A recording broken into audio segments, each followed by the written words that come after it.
welcome to all our new subscribers. I am so happy to have you along with us on this journey, this crafting journey that I'm on. Mostly crochet amigurumi. That is still my primary crafting. I'm going to share with you today one new thing that I have started to do, and I've had a bit of a hiccup, so I'll share that with you as well.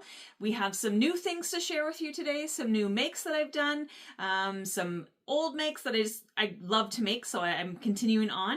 And we are getting that much closer to market season. Today is March 3rd, and our first official market of the year is on April 11th. So just a little bit over a month away, and we have our first market. So I'm very, very excited. And guys, I am going to apologize as well. I have had a comment in one of my other videos around my lighting that it is quite dark, and I'm trying to do everything I can possibly do to brighten up this room. We don't have great lighting in this house, so I have lamps, I have my overhead lighting, I have a ring light, but that is a 2026 goal. Two major goals for me this year is to buy a better camera for actually doing these videos, because right now I'm doing everything on my phone, and to get actual proper studio lighting. Even if I had one big studio light in here, I think that would make a huge difference in just the quality of the video itself. So hopefully we can get there this year. But anywho, back to crafting and back to the crochet. So I'm just going to get right into it. I am just going to show you what I've been working on. Obviously, it's been a few weeks again. Not a ton of things, but I have started making a couple of larger items again, just to have on the tables for the market. So in no particular order, I'm going to share with you what I have done. So we have a few of these little guys, these little peeps. So I've just done the 3 so far. These were semi-popular on my tables last year. I did make a few for Easter last year. Some family and friends were looking for them, so I did make them. I didn't sell them all, so I did have some left over, and that's what I took to my market last year. Now, unfortunately, the way where the first market lands, it is the weekend after Easter, so I don't have any markets leading up to Easter. So I might try to sell a couple of these, but I don't have high hopes, just selling them kind of on Facebook Marketplace, that kind of idea.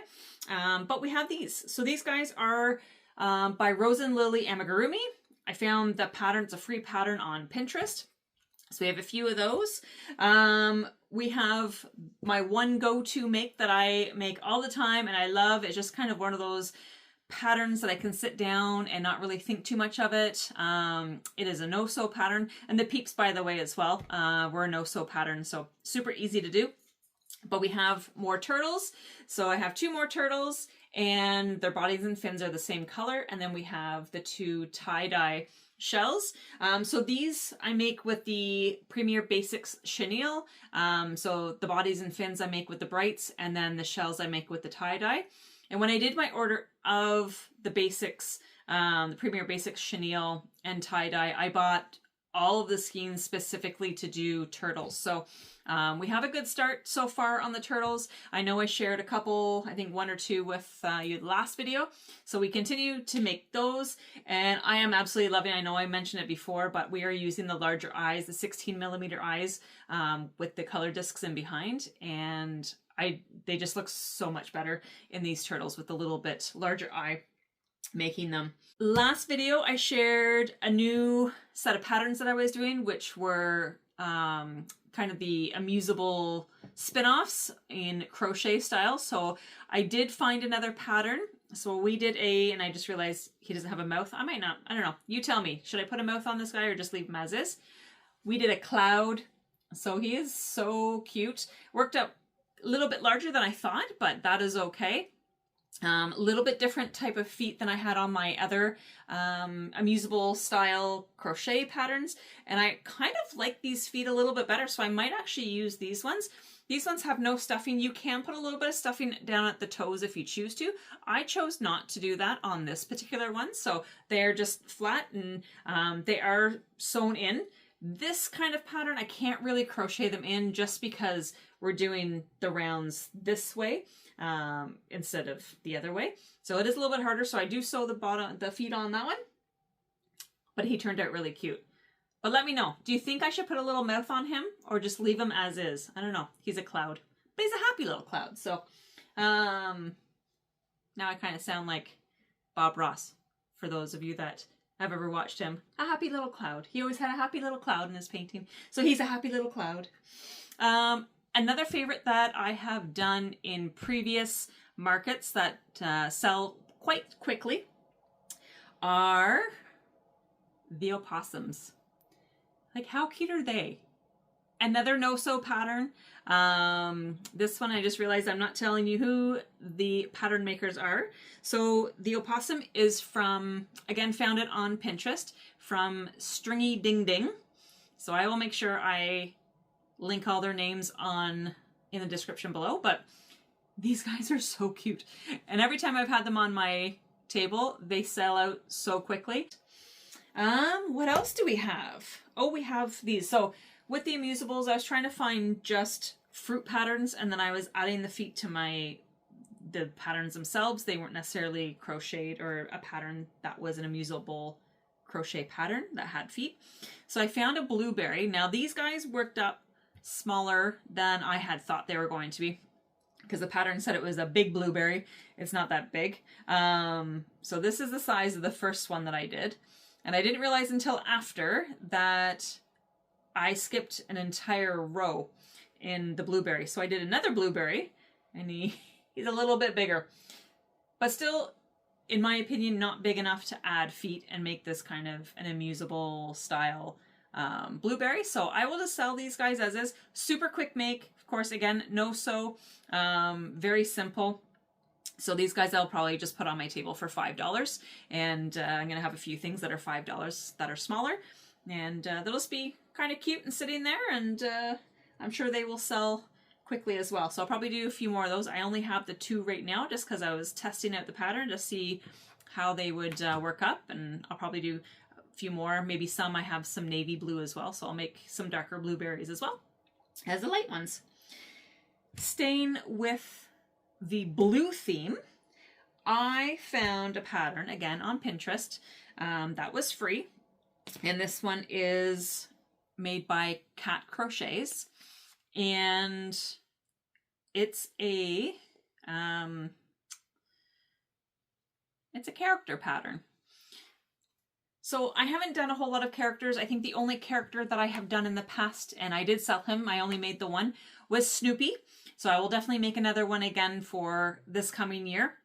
He's a little bit of a larger make, so he takes a little bit of extra time. But this is my personal favorite character from cartoons when I was little. Oh, he's not put together, by the way. I still have to sew his head on and put his eyes on. But Eeyore. Oh my goodness. How cute is that? And his little pink bow on his tail. Oh my gosh. I'm absolutely in love with this pattern. So the nice thing with this pattern is when you sew the head on, he can either sit like this, or you can sploot him out and he can lie down as well. So obviously his head's not attached right now, and we have to put the eyes, and then we'll have to put the black mane on the back with the acrylic yarn. But I'm in love with Eeyore. Now the only downside to this particular pattern is the amount of sewing that is involved in Eeyore. Everything is made separately. So you make the body, then you have to sew on all the arms and legs separately. Of course, sew the tail on, sew the bow to the tail. Then you make the head. Of course, there's quite a bit of embroidery in the head as well, just to get all his markings. He's got his big smile underneath there. And then you have to sew the ears on. And of course, I need to still do the eyes. And then the mane's going to take some time because you have to, I think it wanted you to cut, I want to say like 30 pieces of yarn in certain lengths. And you're going to have to start looping them through and tying each one on. So that's going to take some time. And I think that's why he's kind of stopped where he is, because there was so much sewing, and we all know sewing is not my most favorite thing to do. So he has definitely kind of been pieced together little by little as I've gone through the last 3 weeks. And he's still not done. So hopefully by the end of this weekend, I will have him 100% complete and ready to go. Moving on to some of the patterns that I purchased on Etsy. Some of them I did purchase back in November on Black Friday, and a couple of them I did purchase more recently. But one of the ones that I purchased back in November was, so let's see if, I'll show you this part first. This part I'm not very keen on. I probably won't make another one like this. But it is supposed to be an egg. Now, because this one is just made with single crochets, it's quite flimsy.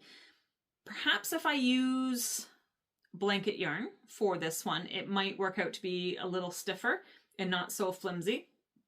I was also kind of tossing the idea around of attaching it to the back, and then I can open it and it would be all one piece. I'll show you why it won't work for this one in particular. Now, in the future, and again, I'll show you why here in a second, because there is a missing piece to this right now. This top shell, the bottom shell, totally fine. The top shell, I will probably add a couple of rounds, because what comes with this egg, I'm going to show you from the other one, is the cutest little dragon. Like, how cute is that guy? And again, we're using the sinker eyes with the color, the sparkle backgrounds, just the color discs that come with the eyes. But he's so cute. So my original thought, and I made this one to color coordinate, of course, with the egg. So I'll show you why this egg in particular doesn't really work. It kind of works, but kind of doesn't. So you really kind of have to squish it down to cover, and you can kind of see it's peeking through the egg there.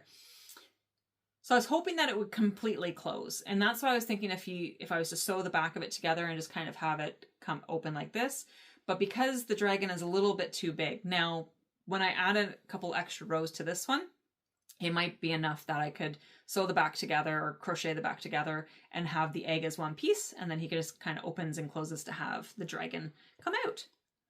But I'm in love with this little dragon. I've only gotten the one done so far of the actual dragon. I haven't done any more yet.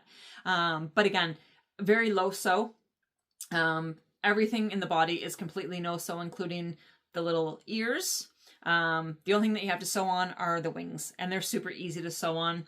It's only like 4 or 5 whip stitches, and it's completely tacked in. I did do a second shell, and I was going to do another dragon. I just didn't have enough time. But this is, with this pattern, I call it a shell.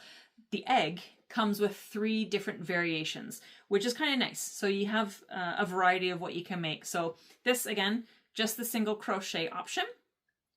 The second one that I did, and this one works so much better, but it takes, of course, a lot longer, and it takes a lot more yarn. So this one is made up of so many bobble stitches, but it's nice and rigid. Like, it's not collapsing, it's solid. The top, the bottom, super solid. And the nice thing with this one, because of all the bobble stitches, it actually makes the egg, and I'll put them up together, makes the egg larger than the one with just the single crochets. Like, I mean, there is a huge difference in height and sort of diameter, even though the top of the bobble stitch is actually 1 row less than this. This one has 11 rows in total. This one has 12 for the top portion. But just with the bobbles and the way that it's made, it makes it so much bigger. So I think I'll do 1 more of these, maybe 2 more. The third variation of the egg that comes with this pattern is, I'm going to say it's about 1/3 of the amount of bobbles on this one. So I haven't tested that one yet. I'm going to do that one. I'm hoping, just because it will have a few less bobbles in it, or quite a few less bobbles in it, it'll still be rigid enough that it will stand nice like this one, but it won't take as long to make, of course, because you're not doing bobbles. Like this one, every other row is bobble stitches right around.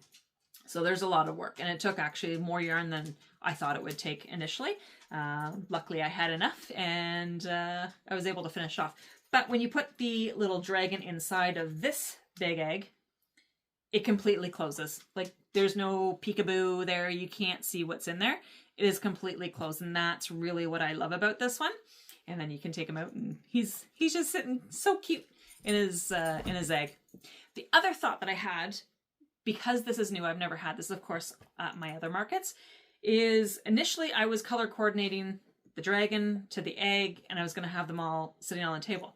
I think what I might do is I'll just make multiple of the dragons in different color variations with the wings and the bodies, and I will have the eggs on the table separately from the dragons, and everyone can mix and match whatever they want. They can choose the color of their dragon, then they can choose the color of their egg, and they can put the two together. If they choose the same color, they choose different colors, completely up to them. But I think it'll just add a different little element to my table that I've never had before.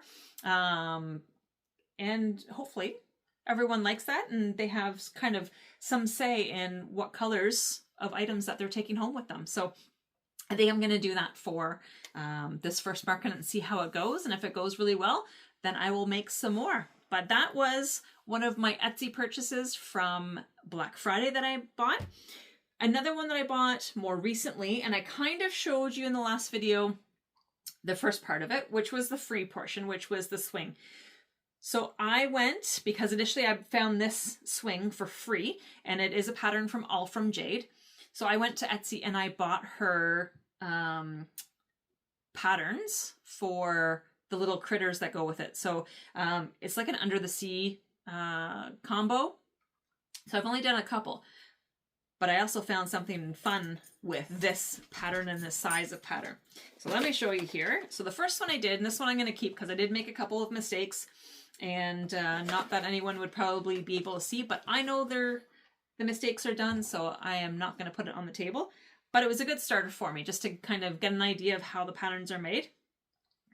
But the first one is a seal. And it's so cute. So a little seal swinging on a swing. And another, again, super easy to make. No sew. There's only one color change to do the front. Now I just realized I'm missing his little nose. He's supposed to have a little embroidered nose there. So I haven't finished that, but oops, I'll do that later. So yeah, he's supposed to have a little black nose in between his little muzzle area there. So the couple of mistakes that I made with this one was, one, again, you probably really can't tell. I can tell, and it would bug me. I put the swing, because you kind of just jab your hook up under the bobble stitch and pull the swing through. I should have pulled it through a little bit further ahead, like this one. So this one's kind of at the front. This one is kind of at the back. So to me, he kind of swings on an angle. It probably wouldn't bother many people, but it bothers me. So the other thing that I made a mistake on this guy was the swing. So when you look at a swing, and I'll see if I can show it to you. I don't know if it'll show up on camera as well as I think it would, but essentially there's a right side and a wrong side. So this is the wrong side, and there's kind of ridges right here. That to me makes it the wrong side. So it just doesn't look as clean. And then you have this side, which is just nice and smooth. And it's kind of the way that the swing goes, right? So it would hang over there. I didn't realize it until afterwards. I put the wrong side out, and he's sitting on the good side. So it doesn't look as clean as it should on the back side. And then this one I did tack. I don't know if I'm going to have to do it with the other little animals. I might do it just to keep it more secure, but I just put a couple tacks in there so the swing doesn't actually shift and move around on the little swing buddy. So that is a seal. The other one that I did, which I haven't got a swing on him because all I made was green and brown swings, and this guy is all green and brown. So another mallard. I don't have his beak on there yet, but just another mallard to add to my collection because I seem to have a thing with mallards. I have several different patterns that I've done with mallards, but this is a little swing buddy. So I'll have to get some different colored swings made up, and they're just such a cute little size. And again, quick little makes. They don't take too long, even with the color change ones like this guy. They don't take too long. But the exciting part is what I found out with this one is, and I think I talked about this before, I made up my own little mystery boxes. I never actually used them. I never did them. I never put them on my tables last year. But these guys are the perfect size for these boxes. And even with the swing in there, the boxes actually close as they should. So I think this is what is going to be my mystery items on my table this year. So when I put the little mallard in there, obviously it doesn't have a swing, box closes perfectly. So I might put a little sticker just over there so people can't tamper with them and open them. But I'm going to put these on my table as my mystery boxes. So I'll have a little poster, I think, on the table right beside them showing what they could potentially get. this seemed to be a big thing. I saw a lot of other creators on YouTube doing these on their tables, and they were always a huge hit. So I think I'm going to try it this year with the Swing Buddies and see how it goes. Now, the last couple things that I have, which are the bigger items that I have made. One, and I kind of hid them down here, is, he's so funny. He took me a little bit to make, and I'm going to show you a picture as well. I'll put a picture up here of kind of what the picture looks like on Pinterest. Again, a free pattern off of Pinterest. So his eyes kind of bug me. I still think he looks cute as he is, but the outer part of his eyes, and you'll see what I mean in a second, when I was sewing them onto the head, I either sewed them too far apart or I should have made another round. I did it as the pattern stated, the rounds around the black eyes, but they just don't look as big as what they do in the picture. So this is, and he's so big, he doesn't even fit in the frame. Our fun little monkey. How fun is that? So he is, so this is what I mean, like the eyes here, and when you see the picture, these, the gap doesn't look like it's as much of a gap on the picture than what mine is. I mean, he still looks cute, and I still love him. I just don't know how I could change this for the next time if I make this monkey again. But this guy, a fair amount of sewing in this one as well. So we have, the legs are sewn on. The arms, you could crochet in the arms quite easily. Actually, you can crochet the tail in as well because it does go with the round. I didn't. I just followed the pattern for this one. So I did sew all the limbs, the tail, and the muzzle, of course, you need to sew on. The ears you have to sew on separately. So yeah, quite a bit of sewing, but he turned out really cute, and I love him. He even has little thumbs. I don't know if you can see. Like, he's got little thumbs. I don't know. Now that I say that, and just as I did that, I don't remember what the monkeys were called. They were around in the 70s and 80s. And that's when I grew up. So now you kind of know how old I am. But there was those monkeys that you pop their thumb in their mouth. And that is totally what that just reminded me of when I was showing you the thumb. He should have a little spot in there that he can suck his thumb. I don't remember what those monkeys were called. If I can find a picture, I'll pop it up here so you can see what I'm talking about. But yeah, I don't think I ever had one of those monkeys. I think my friends did, and I was jealous because I wanted one. But such is life as a child. Your friends always have the good toys and you never do. And one thing that I have done and I've talked loads about, and I was sad because I didn't have any more and I didn't have the right yarn to make it. He's back, guys. We have our big mallard back, and I am so happy to have our big mallard back. This one, you might notice, if you remember seeing the other ones, his body is a lot darker. Before I was using the sand color, sort of the lighter beige color for his body, and this one I used brown. So this whole guy is made with the Premier Parfait XL, which is very similar in size, pretty much the same size as what the old Chenille Home was. And the Chenille Home is what I used to make my large mallards with. So he has, yeah, so we use the mustard for the beak and the feet. I used rust for the body, cream, and then the head is in sage. So I think he just turned out absolutely amazing. I actually used larger eyes in this one than I did in my previous mallards.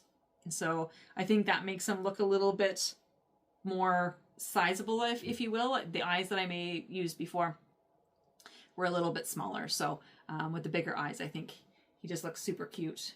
And I try to use the yellow eyes as much as I can because most mallards and birds have those yellow rings around their eyes. So I'm just so happy that he's back, and I'm going to have one or two of these guys on my table again because they were definitely my #1 seller for the larger items last year. I always tried to have at least one on my table, if not two, and they would always sell. It was almost like a trademark thing that I had to have on my table, along with some of my smaller things that I normally have on my table. But I'm so happy he's back. Anyways, I'll stop gushing about my mallard.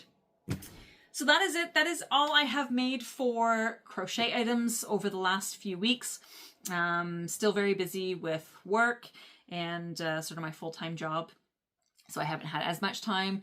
Connor is in full basketball swing mode right now as well. So last weekend we actually had his first set of games. So every other weekend going forward until the end of May, we are going to be out of town with basketball games. This weekend is the same thing. So this upcoming Saturday, he will have 2 basketball games out of town throughout the day, and then we'll have Sunday to relax, and maybe Sunday I'll get some time to do some more crocheting. But yeah, so the last thing that I wanted to show you really quickly, just to kind of introduce it, and I don't have a whole lot of them done. I'm not going to do a whole lot more than what I already have, but I have been working, so as some of you may know, and I've shown in the previous videos, like probably several videos back now, I did some silicone beaded keychains and wristlets, and actually I will show you what I'm talking about just in case you didn't see what I've done previously. Just some quick little samples here. So I have done some of the beaded silicone wristlets. So this one, and I do them in various sizes. They're very similar in size to one another.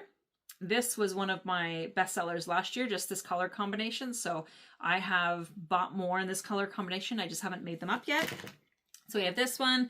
We have kind of in yellow and green. I think I may have showed the exact same ones in a previous video. But so we have several of those. I have quite a few in a tote that I do take with me to my markets. And then these are just some of the newer keychains that I've made up. I don't have the tassels on them, and I'm kind of questioning whether or not I'm going to continue putting the tassels on the keychains, because I do put them, of course, on the wristlets, and they are pretty large. So I don't know if I'm just going to change gears. What I was doing, so last year I was charging $12 for these, so I will probably continue to charge $12 for a wristlet. This year I'm going to give them the option $12 each or 2 for $20. And last year I was charging $5 per keychain. This year I might do $4 each or 3 for $10. Just because they didn't move quite as well as I had hoped. And every market that I was going to last year, it just seemed like there was more and more and more people doing the silicone beaded keychains, wristlets. Like we all had very similar things on our tables. So I just need to stay a little bit competitive and maybe lower my price just a little bit. But we have a few of these guys. So these little frogs are so cute, nice and bright. And then the color combinations that I do on the top are always different. I don't think I have ever made 2 of the same color combinations of keychains. And then we have some, so I have more than just the one, but we have some with sunflowers. I have this one, again, super cute little, he flipped around, with a turtle on it. So we have some different beaded color combinations with the turtle on the bottom. So that is what I have done last year. And then this year, and it was actually somebody made a comment at one of my markets last year when they saw my silicone beaded items. They said, oh, do you have a phone charm or a phone wristlet? And I said, no, I don't. And I got thinking, well, if I'm going to start getting asked for things like that, let's see if we can make them. So instead of doing the silicone beaded options, I went and I bought a bunch of glass beads. So all the silicone beads that I use are 15 millimeter. The glass beads are all 8 millimeter that I've been using, with a couple of small variations. But this is what I've been up to as sort of the new item for this year as well. So they go right into the phone case, and I'll show you on my phone case because I have to take it off to put it in the tripod. So this is my phone case. So this is what I have. So you can see the clear piece, whoops, goes right inside. So it goes right through the main hole in the bottom of your phone, and it kind of slides in. Your phone goes on top of there, and then this hangs. Now this one, you can see it has a little bit of a stretch. I used the stretchy thread for this. Not a good idea. Obviously it's held up just fine for mine, but I know that I don't want to pull on it too much or else it will snap. So what I use with these ones, instead of the stretchy, I use a waxed, it's meant for beading. It is a beading cord. Now, the hiccup that I had with these, and I'm glad I found out before I took them to market. So my son saw me making them, and his 2 favorite colors are pink and purple, which I absolutely love. And he just wanted me to make him a bracelet. So I thought, yeah, that's no problem. I'll make you a bracelet. So I'm not going to really be able to show because I don't think it's going to focus very well on here. But at the very end, I have the 2 lobster claw. And then we kind of have this little clasp at the end, which is, I don't even know what the proper name for it is, unfortunately. But it kind of just goes over. So what I was doing inside of that, it's kind of just like a decorative bead so you don't see the ugliness of the end. I was using a crimp bead and then I just squished it down with a pair of needle nose pliers. Not realizing there's actually a special crimping tool that you're supposed to use with those tubes. I know that now, I just don't have the crimping tool. So what I did is on my son's, I used the crimp tool or like the crimp bead, crimped it, covered it up, put the lobster claw. He literally did not make it 10 steps away from my craft room and I just heard beads flying everywhere. I thought, oh my goodness, what just happened? And he said it literally just fell apart. So the lobster claw pulled right off. So when I started noticing that on mine, I'm going to show you exactly what I mean. I'll get one that doesn't have that many pieces. So this, you can kind of see that when I pull, it just pulls right off. Not good. And I'm so glad we found this flaw before I started selling these. So that is the crimp tube crimped incorrectly and it just slides right off. So of course beads would just go flying everywhere. So what I have done, what you're actually supposed to do with these guys, from what I've read and seen, is now what I do is I just knot the cord and I cover the knot with this little bead thing that has the holes that then you put the lobster claw in. And they're so much stronger. Like you would really, really have to pull hard to be able to break it. And I get it. Like things snag, things do break, but you would really have to pull hard to actually break these now. So I basically have to undo all of them, remake them so they are a lot stronger. And then I will hopefully have them ready for market season this year. But yeah, that has been my new little adventure to add on to what I've already been doing. So we'll see how they go. I don't know if I'm going to continue on with the phone wristlet beads or not. I probably won't make any more than what I already have. I'll test them out, see how they go, and if they start moving well, maybe I will look into expanding, getting the proper tools, and doing a little bit more with them. But for now, guys, that is it. Thank you so much for coming along and watching. I appreciate you all. And again, thank you to all the newest subscribers. I think after the last video, we got 13 new subscribers. So I appreciate all of you very, very much. Thank you for logging in, hitting that subscribe button, even a like, a comment, anything, guys. I appreciate it all. But until next time, we will see you later. Bye.